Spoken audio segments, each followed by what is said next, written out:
Bonjour, rappelle-toi, c'est ta vibration qui compte et non pas tes pensées sans émotion. Au-dessous d'une certaine intensité, le courant électrique n'éclaire pas. L'effort, pour réussir, doit être le type d'effort qui apporte le succès. Un état d'esprit de gagnant est nécessaire. Et ça, tu l'as déjà. Pour être arrivé à cette étape de cette formation, tu viens de te donner la preuve que tu es un gagnant. Ne dis pas « j'aimerais bien gagner plus d'argent » par exemple, mais « j'ai la croyance absolue que je vais gagner de plus en plus d'argent ».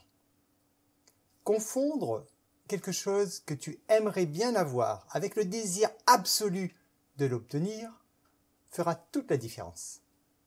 Dans le premier cas, il s'agit d'un souhait, mais un désir ardent doit faire naître en toi des émotions, c'est-à-dire de quelque chose qui te tient à cœur et qui t'anime et te transporte de joie intense à chaque fois que tu en parles. C'est cette foi qui transforme tes désirs en réalité. Dès que tu commences à douter de toi, tu orientes ton énergie vers le manque et de ce fait, tu ne travailles plus à construire tes rêves. C'est en maîtrisant tes pensées que tu orienteras ton missile vers ta cible. Ce que Kevin Trudeau définit comme le point idéal à partir duquel tu peux commencer à mettre en route le processus de la manifestation physique est constitué de deux composantes.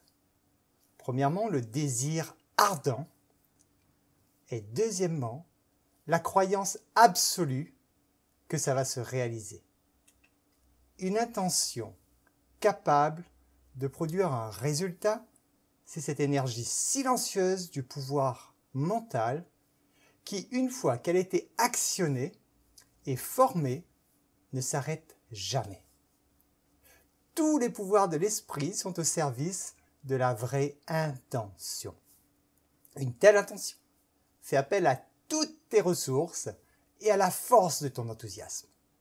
Elle fait appel à toute la patience, toute la persévérance, toute l'énergie, toute la force que nous avons en nous. Une fois de plus, ça se passe de l'intérieur vers l'extérieur. Ce mécanisme ne s'use que si on ne s'en sert pas.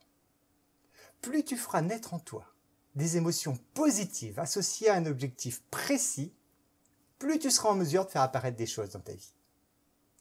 Une grande partie des personnes qui ont mis en œuvre la loi de l'attraction l'ont fait inconsciemment. La loi d'attraction est un processus naturel, rappelle-toi. Ce désir profond d'entreprendre est valable d'une personne à l'autre.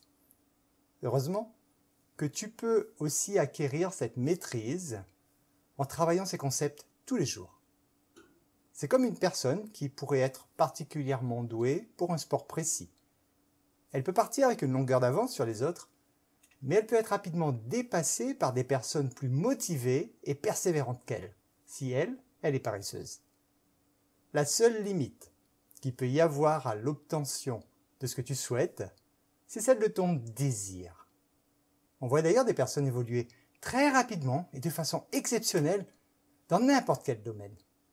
Mais dès lors que cette personne n'est plus motivée, elle perd davantage et redevient une personne normale. C'est pour ça que ton désir ne doit venir que de toi, de l'intérieur de toi. Si tu poses des gestes sur une action, juste pour faire comme quelqu'un, ou pour faire plaisir à quelqu'un, tu n'as pas en toi cette foi, ce courant d'énergie créateur. On a du mal à croire à tout cela car c'est invisible. Pourtant, c'est le pouvoir le plus puissant au monde, le pouvoir de créer la vie qu'on veut. Il est absolument nécessaire, dans tout ce que tu entreprends, que ce désir soit d'abord établi et identifié, et qu'il soit si bien implanté que le doute ne puisse jamais apparaître. Tout est lié à ta croyance. Crois fermement que tu en es capable, et tu le seras. Si tu obtiens la richesse injustement, c'est-à-dire aux dépens des autres, tu détruis ce qu'il y a de meilleur en toi. Si la richesse vient de façon naturelle, elle aura un plus grand pouvoir bénéfique sur ta vie.